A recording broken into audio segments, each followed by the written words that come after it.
The evening sun draped its golden light over the quiet town of Maplewood, the streets, empty except for the occasional chirping of crickets and the soft hum of a distant lawnmower, seemed to be holding their breath. In a small, ivy-clad house at the edge of the neighborhood, a father and his young son sat on a worn wooden bench in the backyard. "My son," the father began gently, brushing a strand of hair from the boy's forehead, "why do you look so troubled tonight?" The boy's small hands clenched his knees as he looked up at his father with eyes wide, shimmering with confusion.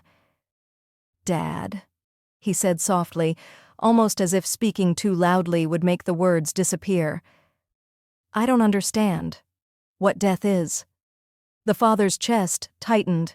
He had imagined this moment 1,000 times, but never with the raw honesty that only a child could deliver. Death. The word hung in the air between them like a fragile crystal.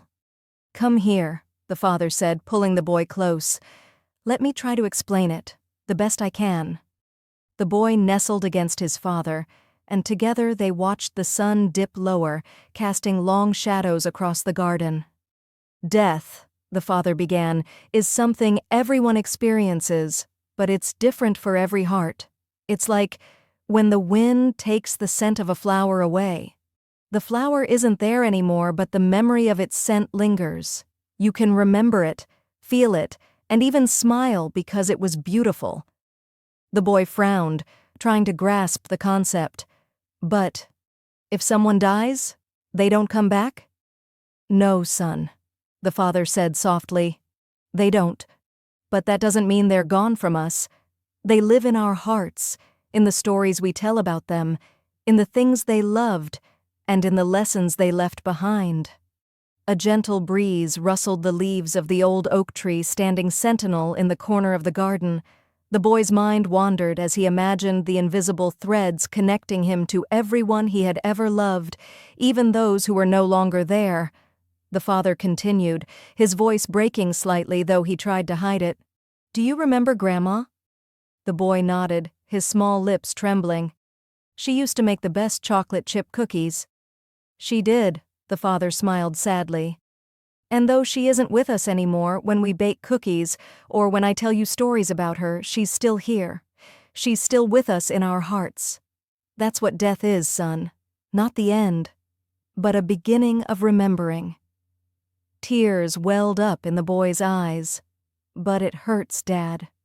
When someone leaves." "Yes, it does," the father whispered, holding him tighter. "It hurts because we love them. But that love, it's like a river. Even if the water flows away, it leaves life behind. The memories, the lessons, the love, they stay, and they help us keep going." For a long time, neither of them spoke. They watched the sky turn from gold to amber, and then to the deep, star-speckled blue of night. The boy's small hand reached up and held his father's, gripping tightly as if anchoring himself to the one steady thing in the world.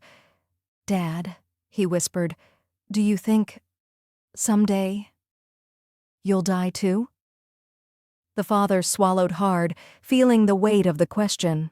"Yes, son," he said honestly, "but until that day comes, I'm here, and even after, my love will be with you. Always." The boy leaned his head on his father's shoulder, the tears on his cheeks drying in the gentle night air.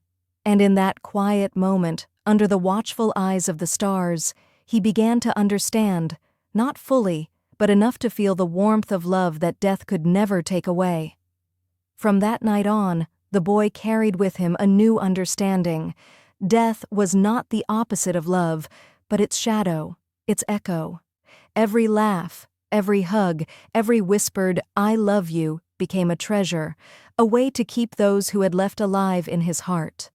And though the pain of loss would come and go, he learned that remembering, loving, and cherishing was how life endured. Years later, when the father had grown old and the boy had become a man, they would sit in the same garden under the same oak tree, and the sun would speak softly, almost as if telling a secret to the wind. "I remember everything you taught me, Dad. I understand now, and I carry you with me."